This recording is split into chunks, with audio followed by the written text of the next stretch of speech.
vascaína, sejam bem-vindos a mais um vídeo no canal.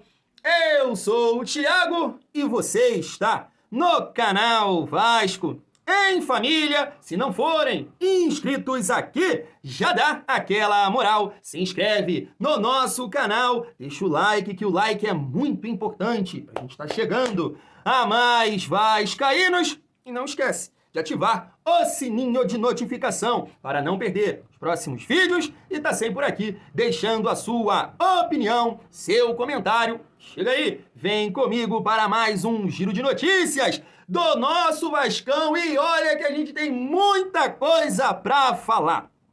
Você já criticou o Pedrinho? Só refugo? Tá demorando? Que isso? Marcelo Santana é fraco? Felipe, o que vocês estão fazendo por aí? Olha, depois dessas informações aqui do GE, de repente, você vai até pedir desculpas. O Vasco deve todo mundo. O Vasco deve o Rex, o Vasco deve o Payet, o Vasco deve o PH, o Vasco deve o Nilson Bosch, o Vasco deve o Corinthians, o Vasco deve o São Paulo, o Vasco deve todo mundo. O que a 777 estava fazendo dentro do Vasco? Eu não sei. Então, assim, de repente, você até pede desculpas para o Pedrinho. Que olha, vou te falar uma coisa. Rapidamente a gente vai destacar aqui também uma informação do Lucas Pedrosa, dizendo que o Marinakis está meio assim com medo de colocar essa proposta na mesa para comprar a SAF do Vasco. Por quê? A-Cap. Ai, família vascaína, é claro que vamos falar também sobre mercado da bola. Maurício Lemos é o novo reforço do Vasco nesse sentido. Eu quero trazer aqui o Ramon, estava no programa Tá na Área ontem no Sport TV, ex-jogador do Vasco, agora comentarista, nos ajudou a conquistar aquela Copa do Brasil em 2011. Um comentário aqui bem completo, falando sobre o trabalho do Carille, o posicionamento do Vasco no mercado da bola, que não dá para entrar em leilão. Fala sobre o Maurício Lemos, na visão dele chega para ser titular, e também fala do Tietê. Uma resenha maneira para a gente trocar aqui uma ideia. E o Vasco que segue no mercado tentando a contratação de pontas. E aí, me parece que Gabriel Veron é uma realidade, a notícia é verdadeira, tem até um jornal português falando sobre isso. O Vasco que sondou um jogador que passou recentemente aqui pelo Botafogo, e eu queria dar uma descalço. É isso. De repente você vai até falar, Thiago, não faz isso não, porque assim, o Mirassol acertou com um jogador aqui que já até trabalhou com o Carille, se eu não me engano, ele estava naquele Corinthians campeão brasileiro, e com essa situação financeira que o Vasco se encontra, poxa, eu vou te falar uma coisa, eu apostaria nesse atleta. Eu quero saber se você concorda comigo. Então chega aí que tem muita resenha nesse vídeo e eu vou começar aqui com uma informação do Lucas Pedrosa muito importante, tá na tela. Vasco negocia renovação com Ryan, Verratti, Léo Jardim, Puma Rodrigues e Paulinho, E ele pontuou lá no vídeo dele cada nome, A questão do Ryan é que o Vasco não recebeu uma outra proposta. A única proposta que o Vasco recebeu foi do John Textor. Então, aquela resenha da Fiorentina, uma proposta em janeiro ainda não aconteceu. E o jogador tem contrato com o Vasco até o final de 2025. Então, de forma nenhuma, o Vasco pode perder o Ryan de graça. Então, tá tentando a renovação e parece que vai acontecer. Léo Jardim, a proposta tá na mesa, 4 anos de contrato, um aumento salarial. A gente espera que ele aceite. O Puma Rodrigues, internamente, tem um entendimento que é um jogador de grupo, que tá feliz, versátil. Então, o Vasco também vai renovar o contrato do Puma Rodrigues. E o Paulinho, não preciso nem falar, jogou muito em 2023, teve essa lesão que tirou ele da temporada praticamente toda, só jogou as últimas rodadas, então o Paulinho é um cara muito importante. Deixei por último aqui o Verratti, porque por tudo que está envolvendo aí essa situação, aquela confusão com o Série C, agora aumento salarial e tudo mais. Mas parece, família vascaína aqui, Pedrinho, empresário, Verratti, vamos sentar, vamos conversar. Essa resenha está acontecendo, segundo o Lucas Pedrosa, desde agosto, e aí o Vasco parece que vai, aumentar aí o salário do Verratti. Agora, eu não sei se vai ser o papel que o Verratti espera. E é por isso que a gente está pontuando aqui. Mas o Verratti quer ficar, o Pedrinho quer aumentar. Vamos torcer para que haja um acordo e todo mundo saia feliz dessa história, família vascaína. É ou não é? Precisa de todo mundo bem. Rapidamente, queria destacar também essa informação aqui do Pedrosa em relação ao Marinakis. Está na tela. Evangelos Marinakis está muito focado no Nottingham Forest. O Vasco ouviu de alguns intermediários que a proposta do grego pode chegar no fim de janeiro. Isso a gente até trouxe aqui. Marinakis está com receio de comprar o Cruz Maltino por causa da A-Cap. O Vasco vai tentar comprar a parte da A-Cap para que o grego possa comprar a SAF Cruz Maltina. Aí veja bem, né, a gente vai destacar aqui o que a 77 né, fez aí com o Vasco, até atrapalhando a janela que o Vasco tá tendo muita dificuldade aí de reforçar o seu elenco. E eu sempre cito aqui o exemplo do Cruzeiro, né? Ronaldo, pá, a galera reclamando, enchendo o saco dele. Ah, não quero mais, pá, Pedrinho. Toma, o troço saiu, sei lá, em uma semana aconteceu. O Vasco não. Cara, os caras complicaram a vida do Vasco, mas em todos os sentidos. Sabe? Em todos os sentidos. Na sua paciência, né? Porque você lembra muito bem que o discurso do Josh, eu sei o quê, diferença de orçamento. Mas quando tava ali com o papel assinado, né? Aí o discurso mudou. Reestruturação, vai ser com o tempo, e pá, e aquilo. E aí olha só o que eles fizeram com o Vasco, né? Atrapalhando a sua paciência, porque quando o Pedrinho vem com esse discurso, né? Aí você já fica, pô, Pedrinho, não dá, a gente não tem mais paciência, entende? E aí, cara, dificulta até aqui num novo investidor, né? Vamos deixar essa situação correr, porque me parece não, como o Pedrosa colocou aqui, ele tá focado em reforçar o Nottingham, né? Porque tá vivendo um bom momento lá na terceira colocação da Premier League, e depois vamos aguardar se essa proposta de fato vai acontecer, o Vasco vai analisar, vai aceitar, não vai pontuar alguma coisa, mas, né, como eu disse, tem muito vascaíno que é contra, tem muito vascaíno que é a favor. Eu não sei o que vai acontecer, só espero que seja alguma coisa positiva para o Vasco e, claro, para a torcida. Porque, olha, fácil não. A gente segue aqui a nossa resenha. Eu queria trazer esse comentário aqui do Ramon, né, ex-jogador, né, que nos ajudou a conquistar a Copa do Brasil em 2011, hoje é comentarista aí da Sport TV, e ele estava no programa Tá Na Área, falando sobre a coletiva do Carille, né, o que ele espera do Carille esse ano à frente do Vasco, comentou um pouco sobre a janela, né, o mercado da bola, a dificuldade do Vasco, Maurício Lemos e também o Tietê. Vamos passar aqui, depois eu quero a sua opinião. Se liga só. Ele falou, bate casa exatamente com isso, né? Lucas Freitas e o Lucas Oliveira. Assim, em relação ao Fábio Carille, eu acho assim, não sei se era a primeira opção ou segunda opção do Pedrinho, mas em relação ao que tem, voltando ao mercado de técnico, é uma contratação boa, eu gostei muito desse nome, muito pela sua organização. O Carille é um time, reclama que não joga futebol vistoso. Beleza, mas tem resultado, tem organização, tem calma e tem padrão. Eu acho que o Vasco hoje precisa disso, um treinador que dá padrão, que dá segurança ofensiva para que aí sim o Vasco consiga passar para um outro ponto, criação de jogadas, né? O Vasco sofreu muito com a instabilidade do Paí e do Coutinho em 2024 e precisa se resolver em relação a isso. E o Vasco caiu também ali com o Rafael Paiva de rendimento porque perdeu suas dois pontas, né? O Vasco jogava em transição. Quando você perde seus dois jogadores de transição, seu futebol normalmente vai cair. Então o Carille foi muito enfático nisso, precisa de 2 pontas ou 3, a depender de quanto tempo. Se bem que o Watson já volta agora, né? Para essa pré-temporada, o David demora mais um tempo, mas o Vasco precisa sim trazer 2 pontos. O Carille joga, todo mundo sabe como é que ele joga em transição, joga com 2 pontas que agridem a profundidade, que dão muito, que pisam na linha, que dão muita velocidade pelos lados, e o Vasco tem que correr atrás disso. Por outro lado, o Vasco não tem saúde financeira para ficar em leilão. E aí tem que ser o poder de convencimento do Pedrinho, do Felipe, do Marcelo Santana, para que eles consigam convencer o jogador que vestir a camisa do Vasco, que é muito bom, de vir para cá que você vai ser valorizado, você vai jogar campeonatos e você vai ser visto.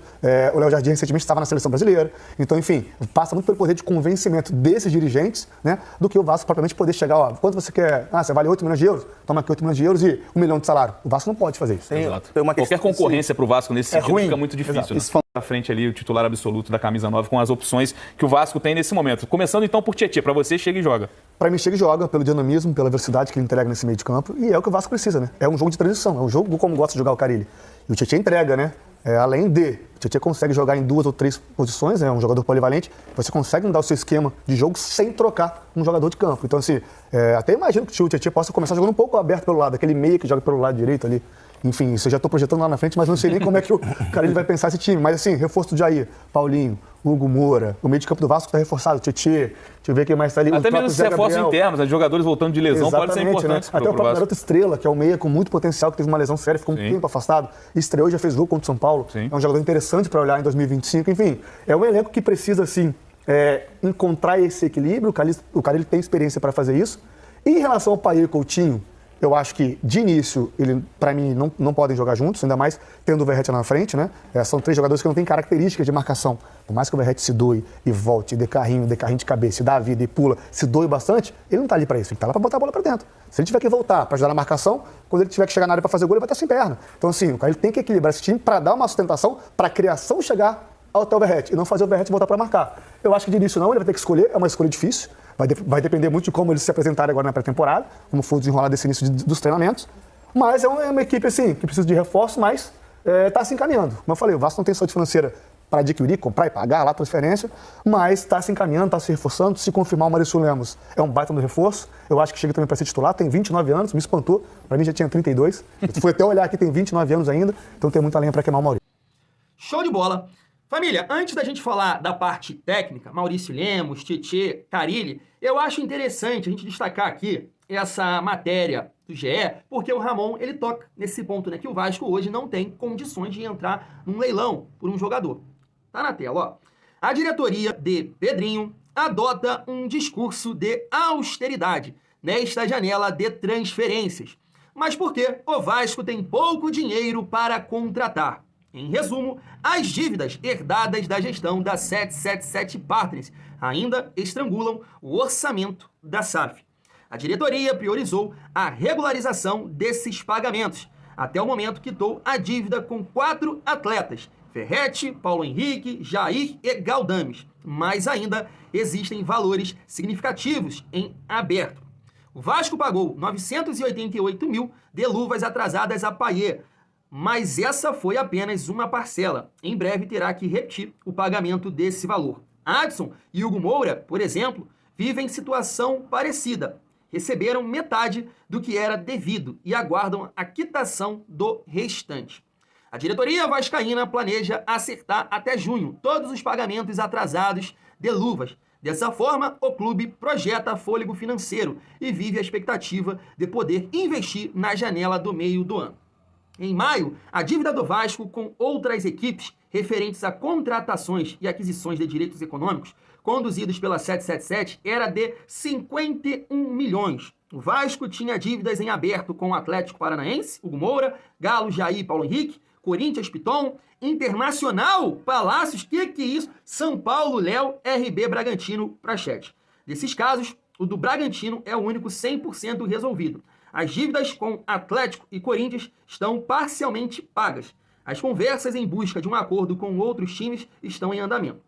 O mesmo deverá ser feito nas próximas semanas. O clube foi notificado pela FIFA e terá que pagar 4 milhões ao Al-Shabaab da Arábia Saudita por Paulinho e reservou recurso para quitar com News Old Boys uma parcela de 6 milhões que venceu no dia 31 de dezembro pela aquisição de Sforza. Família do céu. E aí? O que você acha? Você que criticou o Pedrinho vai pedir desculpas ou não? Acha que é incompetência, mesmo sabendo de tudo isso? O que é isso, hein? Que fase? Como eu sempre digo aqui, ó, merda na cruz. Não é possível. O que é isso? Deve todo mundo, poxa. E aí, é evidente que você, né, acaba tendo uma dificuldade enorme de contratar jogadores, sabe? Você deve todo mundo. Ainda tem o caso do David também, né, que eu acho que teve que comprar o David, tem que pagar o esforço. É muito difícil. A realidade realmente é complicada. E aí, família, nesse sentido, eu acho que, assim, fica até complicado, né, da gente... eu vejo muita crítica em relação aqui ao Marcelo Santana. Eu não estou defendendo, né, porque muita gente, poxa, ele não tem contato, não tem experiência, não sei o quê, nunca trabalhou em um clube grande. E essas críticas, pô, eu acho que até são válidas. Mas, sabendo de toda essa situação aqui financeira do Vasco, é complicado. Porque a partir do momento que você mira um jogador que, poxa, esse aqui... ele vai somar, ele chega para ser titular. Um jogador desse nível, com esse perfil, poxa, tem vários outros clubes interessados. E aí é onde fica a dificuldade de você competir, sabe? Pegando até o gancho ali do que o Ramon falou, né, que aí é o poder de convencimento, né, do Pedrinho, do Felipe, do Marcelo Santana, eu acho que isso, claro, faz total diferença. Mas quando você tem esse perfil de jogador que você entende que tem status de titular, cara, ele é cobiçado no mercado. Aí você vê, vou citar um exemplo aqui de um time que vai, sei lá, disputar uma Libertadores, o Super Mundial, aí tem condição de salário ser maior, sabe? Não é nada fácil. Não é nada fácil. O Vasco até o momento conseguiu aí, né, 5 contratações sem botar R$1 na mesa. Pô, sabe? Thiago, mas são jogadores que... Não, Tietê é muito bom jogador. Então, assim, eu acho que a gente tem que realmente ter muita paciência e realmente torcer pelo trabalho que está sendo feito no Vasco. Você tem todo o direito de não estar nada satisfeito, mas, né, aquela torcida, aquela corrente positiva, porque olha, o que o Salgado fez com o Vasco. Você lembra daquela entrevista dele pro GE? O próximo presidente não tem que fazer absolutamente nada. Deixa o barco caminhar. Família, falando da parte técnica, né, que o Ramon também comentou aí, é isso, eu tô nessa expectativa em relação ao trabalho do Carille. O Vasco ter um time organizado, principalmente na parte defensiva, porque a gente sempre está pontuando aqui, né, nos últimos campeonatos, aí o Vasco sempre está ali entre as piores defesas da competição, quero dizer, do Campeonato Brasileiro, então isso tem que acabar. E a gente espera que com o Carille, em 2025, isso não aconteça. Só pontuando ali a questão do Felipe Coutinho e Payet, e ele cita também o Verratti, perfeito, concordo plenamente, é isso que eu penso, acho que vai ser difícil, né, colocar os dois juntos. E em relação aos pontas, né, que a gente vai até comentar aqui, é o que eu falei, o Vasco precisa dar essa possibilidade para o Carille, mas eu gostei, né, o Carille ontem, eu entendo que ele mostrou muita propriedade naquilo que ele estava falando, sabe? Um conhecimento do elenco, né? Falando da forma que o Felipe colocou o Vasco em campo nas últimas 2 partidas do Campeonato Brasileiro. E ele pontuou, né, que ele pode utilizar essa formação no início do ano, já que não tem os pontas ainda, né? Já que o Adson, pontuando isso aqui também, o Adson me parece que não tem previsão de volta, né? Eu estava vendo isso agora há pouco, não tem previsão de volta, vai levar algum tempo. Então o Vasco, nesse momento, eu acho que todo mundo vai concordar, a melhor maneira hoje que eu enxergo o Vasco é naquela formação, né, que o Felipe colocou o Vasco nas últimas 2 rodadas. E de repente o Carille vai utilizar, né, essa forma de jogar. E aí entro na questão do Tietê. Eu sempre debati aqui com vocês nos últimos vídeos que é um setor do campo que o Vasco tem ali algumas opções, né? E assim não dá para cravar que o Tietê é titular absoluto desse time. Por exemplo, num 4-4-2, eu acho que ele não vai abrir mão do Hugo Moura, ter um volante de mais pegada. E aí você pode jogar com o Paulinho e o Tietê, ou o Paulinho e Jair, e o Felipe Coutinho, né, mais à frente. Por que eu tô falando, você tá aí dividindo Jair e Tietê? Porque, na minha opinião, Paulinho e Coutinho intocáveis, né, tocáveis. Eu acho que esses dois, bem, 100%, não tem como mexer neles, né? Mas acho que seria um meio campo interessante, sim, né? Você pensar no Hugo Moura, Tietê, Paulinho, muita dinâmica, né? Velocidade, boa técnica, com Coutinho um pouco mais à frente, Verratti e mais um atacante do lado. Nesse primeiro momento, eu acho que é o que o Vasco tem de melhor, já que não conta com pontas. E aí a gente chega aqui para falar sobre o Maurício Lemos, né? Porque o Ramon, na visão dele, né, comentou aí que o Maurício chega para ser titular. Tá na tela. Maurício Lemos chega amanhã ao Rio de Janeiro. O Atlético Mineiro já publicou a rescisão no bid da CBF. É a 5ª contratação do Vasco nessa janela de transferências. O uruguaio chegará para ser titular ao lado de João Vitor na zaga Cruz Maltina. Vale pontuar aqui, eu estava vendo que o Maurício Lemos estava lá na Transmart, que ele pode até jogar, né, dos dois lados, né, pelo lado direito e pelo lado esquerdo. Só que contra o Vasco, naquela partida que eu sempre estou pontuando aqui em 2023, na estreia do Vasco no Campeonato Brasileiro, ele estava atuando pelo lado direito, né? E o Jamerson, né? Esqueci o nome dele, eu acho que é isso. Estava pelo lado esquerdo. Então, ou Maurício Lemos ou João Vitor vai ter que quebrar o galho aí pelo lado esquerdo, né? Mas é o que eu falei, eu não sei, não tenho essa certeza que o Maurício Lemos chega para ser titular absoluto, não. De repente, né, o Lucas Oliveira pode surpreender, o Freitas também, vamos aguardar, a família vascaína. Tá aqui outras informações, ó. Ele recebia 400 mil mensais no Galo e o Vasco assumirá 100% do salário do jogador. Está aqui também, acordo de empréstimo de Maurício Lemos ao Vasco prevê compra em caso de metas atingidas.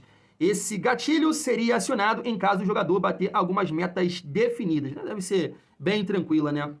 Extensão contratual definitiva com o Vasco por mais 2 anos. Tá aí, família. Não tem muita coisa agora, né, pra gente falar. É torcer para que o Maurício Lemos, Carille defina, titular, João Vitor e Maurício Lemos, né, que eles possam aí ajudar a nossa defesa e não ficar entre as piores do campeonato. Podemos colocar dessa forma. Família, a gente chega aqui na reta final do nosso vídeo e eu queria dar uma de scout aqui do Vasco. Porque assim, o Vasco está em busca de pontas, né? Podemos colocar assim. Depois que eu pontuei essa matéria aqui do GE, você sabe que, né, a dificuldade tá gritante aí para você ter um papel colorido para conseguir contratar jogadores. Então, esse nome aqui, eu acho que seria bem interessante do Vasco apostar. Foi como o Vasco, né, um tempo atrás, apostou no PH, apostou, sei lá, fala um outro jogador aí que o Vasco apostou, no Maicon, Matheus Carvalho, apesar da idade. Cara, eu acho que o Vasco poderia ter contratado esse atleta aqui. No ano passado, eu acho que o Série C até tentou contratar ele, mas ele acabou indo pro Cuiabá. Se trata do Cleison, que acertou com o Mirassol. Que isso, Thiagão, pelo amor de Deus, vai passar fome, hein? Pô, família, eu acho o Cleison interessante. Não para ser titular, mas seria uma boa opção. E é um jogador que o Carille conhece, né? Trabalhou com ele no Corinthians. Pô, é habilidoso, tem boa técnica, né? É aquele ponta construtor, sabe? 29 anos, não tá numa idade ainda, né, tão avançada assim. Eu acho que o Vasco deu mole, tá? Eu acho que o Vasco deu mole. E eu entendo que cairia bem sim. De repente, num investimento alto, um salário tão alto, né? Seria um jogador naquele status de aposta. Ah, Thiago, mas o Vasco precisa de certezas. Mas eu concordo. Mas nesse momento, olhando pro atual elenco, para as opções que o Vasco tem, eu acho o Cleison melhor que todo mundo. Jean Davi, Emerson Rodrigues, melhor que todo mundo. As opções que o Vasco tem hoje no momento, o Cleison é melhor que todos. Que todos. Mas, acabando aqui o meu papel de scout, falar aqui rapidamente sobre o Gabriel Veron. Daí, ó, de acordo com o jornal português, O Jogo, Vasco tenta a contratação de Gabriel Veron, atacante fora dos planos do Porto. No entanto, o clube português prioriza uma transferência em definitivo, o que está dificultando as tratativas.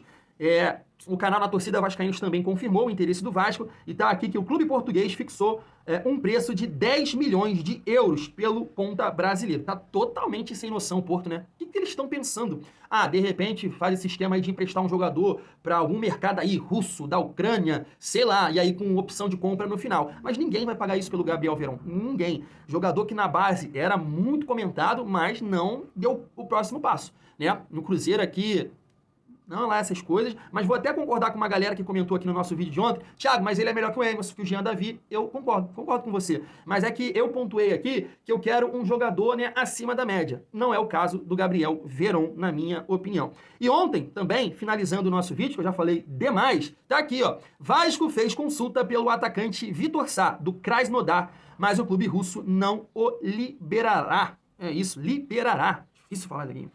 Porque me parece que o clube russo, né, tá na liderança do campeonato e, né, o Vitor Sá é um jogador importante. Cara, é a mesma questão que eu falei aqui do Gabriel Veron. É o atacante? Não. Acima da média? Não acho. Mas o Vitor Sá, pelo pouco que eu acompanhei dele no Botafogo, eu acho que, de repente, tem encaixe no Vasco, porque ele tem uma boa velocidade na explosão, dá tapa na frente, é justamente o que o Vasco precisa, né, nesse momento, um jogador com essa explosão, com essa força pelo lado do campo. Eu acho que ele tem, né, encaixa bem aí no perfil do Carille nesse time do Vasco, né? Coutinho, pá, lançamento, Vitor Sá ganhar em velocidade, eu gostaria de ver, mas a matéria pontua aqui do Pedrosa, né? O clube russo não vai liberar. E dinheiro, esquece, né? Depois da matéria do GE. Vou ficando por aqui, tamo junto, e é muito bom ser Vasco.